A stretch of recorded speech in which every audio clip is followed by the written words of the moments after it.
Welcome to Time News Studios.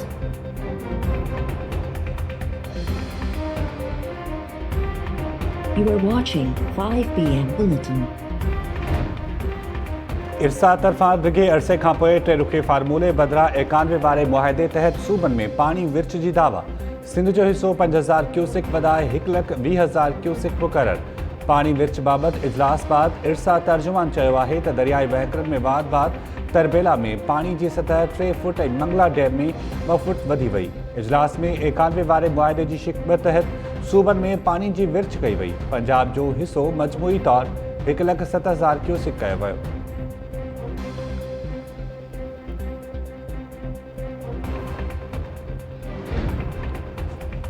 Sindh के आबपाशी वज़ीर सूबे जो हिस्सो वधाइण बाबति इरसा ऐं PTI सरकार जी दावा के रद्द करे छॾियो। गुडू बैराज जे दौरे बाद सूबाई वज़ीर सुहेल अनवर सियाल चयो त गुडू बैराज के हिन वक़्त बि 68% घटि पाणी मिली रहियो आहे। सखर ऐं कोटड़ी बैराज वटि 35% खोट बरक़रार। इरसा ऐं इमरान नियाज़ी जी हुकूमत हफ़्तो अॻु दावा कई हुई त सिंध जो पाणी वधायो वियो आहे, पर अञा ताईं सिंध खे पाणी नाहे मिलियो।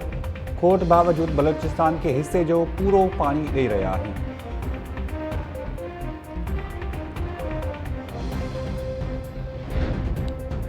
अञा ताईं सूबा पाणी चोरीअ ते गौर करे रहिया आहिनि। पाणी मसइलो हल न थियो त ईंदड़ ॾींहनि में ॾुखियाई खे मुंहुं ॾियणो पवंदो। वज़ीर आज़म इमरान ख़ान जो इस्लामाबाद में माहौलियाती तहफ़्फ़ुज़ जे आलमी ॾिहाड़े जे मौक़े ते तक़रीब खे ख़िताब। वज़ीर आज़म चयो आहे त पहिरीं शाख़ुनि में पाणी मिलंदो हो, हाणे त नलकनि में पीअण जोॻो पाणी नथो मिले।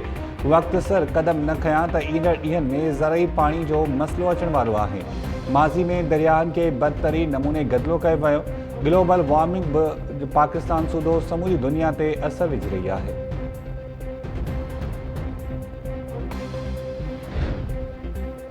सिंध में पाणी जी संगीन खोट सबबि ज़रई ज़मीनूं सुकी ठोर थी वयूं। शाख़ुनि ऐं वाहनि में पाणी खोट तोड़े पाणी जी चोरी ख़िलाफ़ आबादकार सरापा एहतजाज बणियल। मलकानी ऐं पुचड़ी जे आबादकारनि तरफ़ां 8 ॾींहं बि पाणी खोट ख़िलाफ़ हड़ताल। शाख़ुनि ऐं वाहनि में ज़रई पाणी न मिलण ख़िलाफ़ दाहूं। पुचड़ी जे आबादगारनि खे पाणी मिलण ताईं एहतजाज जारी रखण जो चिताव। सन में पुचड़ी जे आबादगारनि तरफ़ां इंडस हाईवे ते 2 किलोमीटर ताईं पैदल मार्च बाद गाह खाई अनोखो एहतजाज। ज़रई पाणी जी चोरी ख़िलाफ़ नारेबाज़ी। आबादगारनि दायो आहे त SDO जे वाइदे खे हिकु हफ़्तो गुज़री वञण बावजूदि पुचड़ी जे आबादगारनि खे पाणी न मिलियो। टंडो मोहम्मद ख़ान ऐं बदीन में पीपल्स पार्टी जे कारकुननि जा पाणी ते धारे ख़िलाफ़ मुज़ाहिरा। इरसा चेयरमैन खे फौरी हटाइण जो मुतालबो।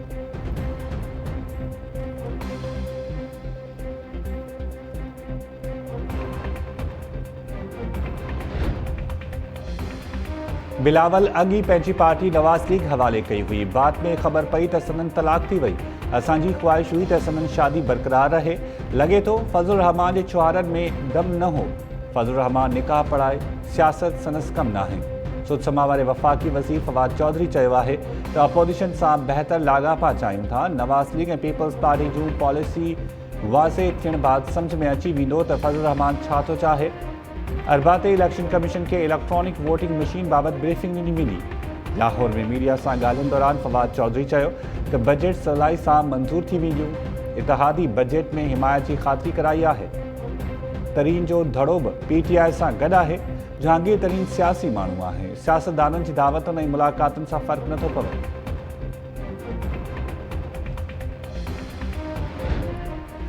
नैब नवाज़ लीग अॻवान ख्वाजा साद रफ़ी ख़िलाफ़ इंक्वायरी जी मंज़ूरी ॾेई छॾी। नैब chairman retired justice Javed Iqbal जी सदारत हेठि एग्ज़ीक्यूटिव बोर्ड जे इजलास में 10 इंक्वायरीज़ जी मंज़ूरी। अॻूणे MNA मोहम्मद अमीन चौधरी ऐं चीफ सेक्रेटरी पंजाब ख़िलाफ़ इंक्वायरीज़ जी मंज़ूरी ॾिनी वई। नैब पंजाब जे MPA सुहेल ज़फ़र ऐं मोहम्मद शेर चीमा ख़िलाफ़ जांच बंदि करण जी मंज़ूरी ॾेई छॾी। इजलास खे ख़िताब दौरान नैब chairman retired justice Javed Iqbal चयो आहे त वॾनि मंचनि ऐं वाइट कॉलर क्राइम ख़िलाफ़ मेगा केसिस खे मंतक़ी अंजाम ते पहुचायो वेंदो। नैब ऐं करप्शन गॾु नथा हली सघनि। नैब जो कंहिं सियासी शख़्सियत या गिरोह सां को बि वास्तो नाहे।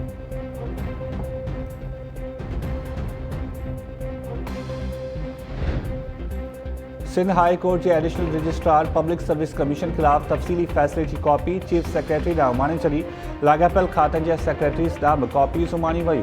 सिंध हाई कोर्ट हैदराबाद हुकुम ॾिनो हो त पब्लिक सर्विस कमीशन खिलाफ फ़ैसिले जूं कॉपीज़ चीफ सेक्रेटरी सूदो लाॻापियल सेक्रेटरीज़ ॾांहुं माणियूं वञनि त जीअं अमल दरामद थी सघे। फ़ैसिले में सिंध पब्लिक सर्विस कमीशन जो 1999 वारो एक्ट ऐं चेयरमैन जी मुक़ररी कानून जे उतर करार ॾिनी वई। फ़ैसिले सां 2018 में इम्तिहान ईंदड़ डॉक्टर सूदो 2028 ऑफिसर्स मुक़रर थिया हुआ। अदालती हुकुम बावजूद इंटरनेट तां सिंध पब्लिक सर्विस कमीशन जी वेबसाइट न हटाई वई। कहीं जो मुझे आज कॉन्फ्रंट किया तो ये नहीं कहा आप ये इल्जाम है, मुझे ये हवाले दिए गए कि उनके साथ कहीं आपका कोई ताल्लुक है, तो मैंने उनके साथ ताल्लुक या जो मेरे सामने हवाले या जो मुझे कहा गया मैंने उस सबको डिनाई किया। अगर वो इल्जाम है तो मैंने उन इल्जामात को भी डिनाई किया। मुझे ठाकुर यहाँ से इस तरह पकड़ के जबरदस्ती ले जाए, किसी और पार्टी के सरबराह के साथ ऐसा सुलूक मैंने नहीं देखा आज तक। तो फिर मैं तो यही कहता हूँ कि ये यहाँ की कहानी रही है कि भाई ताड़ा कुत्ता टॉमी और साड़ा कुत्ता कुत्ता, तो ये तो मतलब है ना, यहाँ डबल स्टैंडर्ड तो है ये। तो अब ये मुझे नहीं पता कि वजीर आला को क्यों नहीं बुलाया गया कभी और मुझे ही क्यों बुलाया गया। CTD पुछो त दहशतगर्दनि सां तव्हांजा के वास्ता आहिनि। मूं इल्ज़ामनि ऐं दहशतगर्दनि सां वास्तनि खे मुकमल तौरु रद्द करे छॾियो। मुतहिदा सां 30 सालनि सां भाॻियल रहिया आहियूं। 90 ते माण्हू ईंदा हुआ ऐं तस्वीरूं कढाईंदा हुआ। उन बुनियाद ते लाॻापनि जा इल्ज़ाम नथा लॻाए सघजनि। मुतहिदा बहाली कमेटी जे सरबराजूं कराची में CTD आॾोपेशी बाद मीडिया सां ॻाल्हियो। फारूक सतार चयो आहे त ठाकुर मूंखे ॿाह खां पकड़े ज़ोरे वठी वञे थो। कंहिं ॿी पार्टी जे सरबराह सां अहिड़ो रवैयो नाहे रखियो। ख़बर नाहे त वॾे वज़ीर खे छो नाहे घुराए वियो। तव्हांजो कुतो टोमी ऐं असांजो कुतो कुतो हिते ॿिटो मयाद मौजूदु आहे। माज़ी में बि शिकायत रही त सियासी बुनियादनि ते माण्हुनि खे गेलियो वेंदो आहे।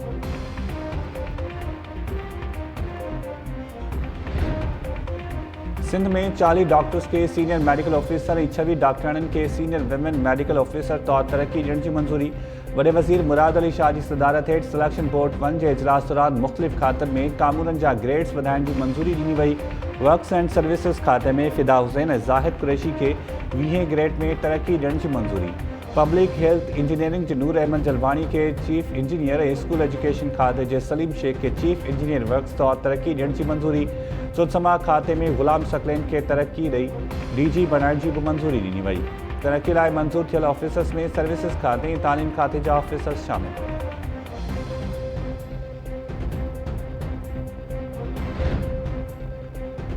मुल्क में साॼी धुर जी पार्टीज़ जूं पॉलिसीज़ नाकाम थी चुकियूं। पीपल्स पार्टी जी मुआशी पॉलिसी मुल्क खे अॻिते वठी वञी सघे थी। PP चेयरमैन बिलावल भुट्टो ज़रदारी पंहिंजे बयान में चयो त पीपल्स पार्टी आम माण्हुनि जी आमदनी खे नज़र में रखंदे मुआशी पॉलिसीज़ जोड़ींदी आहे। पीपल्स पार्टी इक़्तिदार में आई त आवाम खे अटो लटो अझो ऐं रोज़गार मिलंदो। पीपल्स पार्टी पंहिंजे हर दौर में अटे लटे अझे ई रोज़गार वारे वाइदे खे पाड़ियो आहे।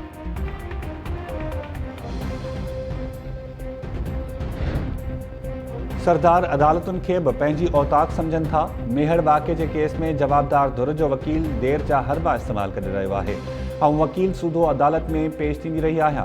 दादू जी अदालत ॿाहिरां उमेर बावजूद मीडिया सां ॻाल्हियूं। सुप्रीम कोर्ट ऐं सिंध हाई कोर्ट जे चीफ जस्टिस खां नोटिस वठी इंसाफ़ जो मुतालबो। दादू जी मॉडल कोर्ट में मेहर वाक़े ते केस जी ॿुधणी दौरान उमेर बाब जे वकील चयो त जांच ऑफिसर अख़्तियारनि जो ग़लति इस्तेमालु कंदे हिकु जवाबदार जो नालो केस मां ख़ारिज करे छॾियो। उमेर बाब जे वकील पंहिंजा दलील मुकमल करे छॾिया। अदालत ॿुधणी 19 जून ताईं मुलतवी कंदे जवाबदारनि जे वकील खे दलील ॾियण जी हिदायत करे छॾी।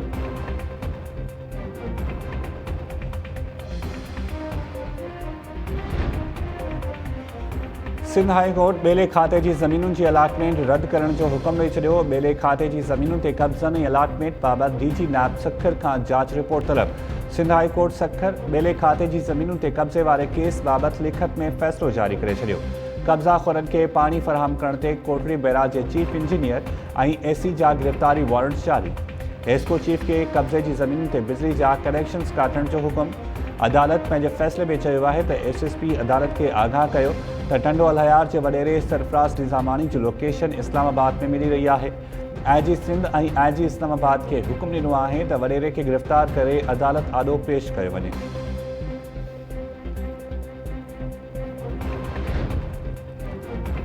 मुल्क में समूरनि शहरनि खे वैक्सीन लॻाइण ताईं कोरोना पाबंदियूं न हटायूं वेंदियूं। सेहत बाबति वज़ीर आज़म जे ख़ुसूसी मुआविन फैसल सुल्तान चयो त कोरोना समूरी दुनिया में सेहत जे निज़ाम खे मुतासिर कयो। को हिकु मुल्क कोरोना वायरस जो मुक़ाबिलो नथो करे सघे, वबा खे मुंहुं ॾियण लाइ समूरी दुनिया खे गॾिजी किरदारु अदा करणो पवंदो। PIA जो ख़ुसूसी जहाज़ चीन मां कोरोना वैक्सीन साइनोफार्म जा 10 लाख डोज़ खणी पाकिस्तान पहुची वियो। NCOC जो चवणु आहे त वैक्सीन साइनोफार्म जा डोज़ सूबनि में विरहाया वेंदा।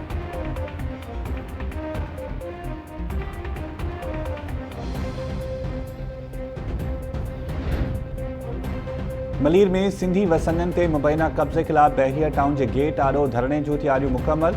सिंध एक्शन कमेटी जे सॾ ते बहरिया टाउन जे मुबैना कब्ज़े ख़िलाफ़ धरणे में जस्कम, SUP, SDP ऐं ॿियनि कॉमर्स पार्टीज़ जा कारकुन शिरकत कंदा। सिविल सोसाइटी जे नुमाइंदनि सूधो वॾे अघ में शेयरिंग जी शिरकत जा इम्कान।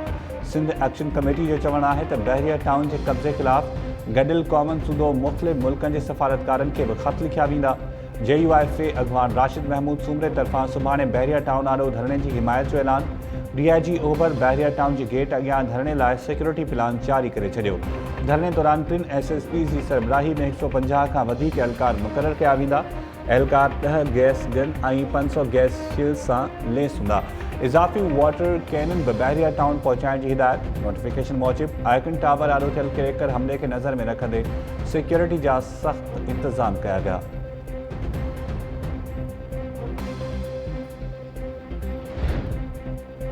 शिकारपुर के कच्चे में धाड़ेरनि खिलाफ़ ऑपरेशन दावाउनि ताईं महदूद। पंजाब में APCs ऐं कराची में निशानेबाज़ घुराइण बावजूद गढ़ी तेखो जे कच्चे में ऑपरेशन शुरू न थियो।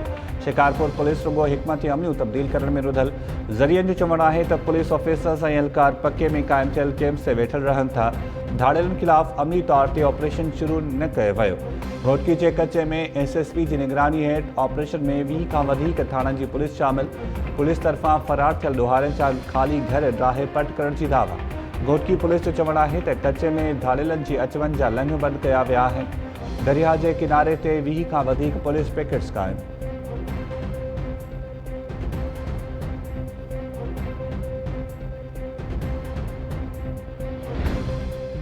मीरपुर माथेलो वासी पुलिस एहलकार ज़ाल सूदो अगवा थियण जी तस्दीक। धाड़ेलनि एहलकार इब्राहिम चंडड़ ऐं संदसि ज़ाल मुस्मात सचुल जे वारसनि खां 50 लख भुंग घुरे वरितो। वारसनि जो चवणु आहे त एहलकार संदसि ज़ाल खे पुट जे रिश्ते लाइ घुराए अगवा कयो वियो। हाणे संदन बाज़ियाबी लाइ भुंग घुरियो वियो आहे। 10 ॾींहं गुज़रण बावजूद पुलिस पंहिंजे पटे भाई ऐं संदसि ज़ाल खे बाज़ियाब कराइण लाइ कख बनी ॿीणो न कयो। वारसनि तरफ़ां आला अख़्तियारनि खां नोटिस वठी जल्द बाज़ियाब कराइण जो मुतालबो।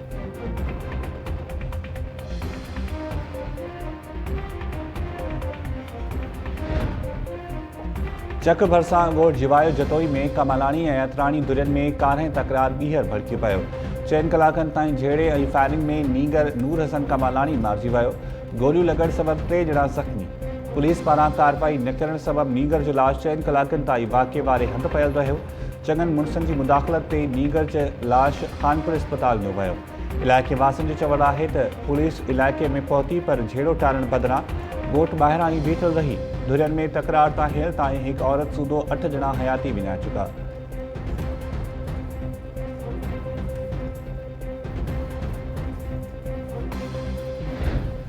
जैकबाद में DHO सां बदतमीज़ी ऐं झेड़ो करण ते DC ख़िलाफ़ एहतजाजनि जो सिलसिलो जारी। PA में young doctors association, paramedical staff ऐं लेडी हेल्थ वर्कर्स तरफ़ां कम छॾ हड़ताल। सिविल अस्पताल सूधो ज़िले जे मुख़्तलिफ़ अस्पतालुनि में OPDs जो बाइकॉट। सिहत खाते जे मुलाज़िमनि जो चवणु आहे त DHO सां अढंगे रवैये ख़िलाफ़ एहतजाज करण ते DC गिरफ़्तारियुनि जूं धमकियूं ॾेई रहियो आहे। DC खे हटाइण ताईं एहतजाज जारी रखण जो चिताब।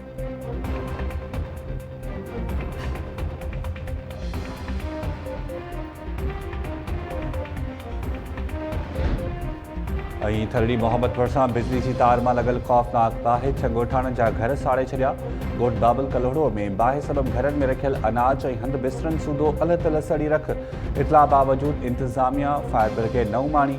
ॻोठाणनि पंहिंजी मदद पाण तहत बाहि ते ज़ाब्तो आणे वरितो।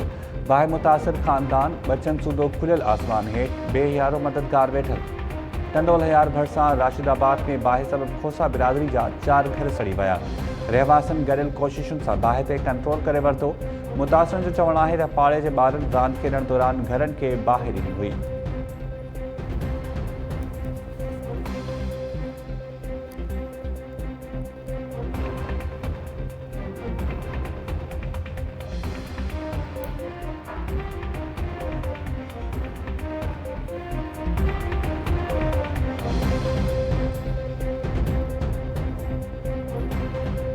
अस्सलाम वालेकुम नाज़रीन, टाइम न्यूज़ सां गॾु मां आहियां शाहिद सियाल।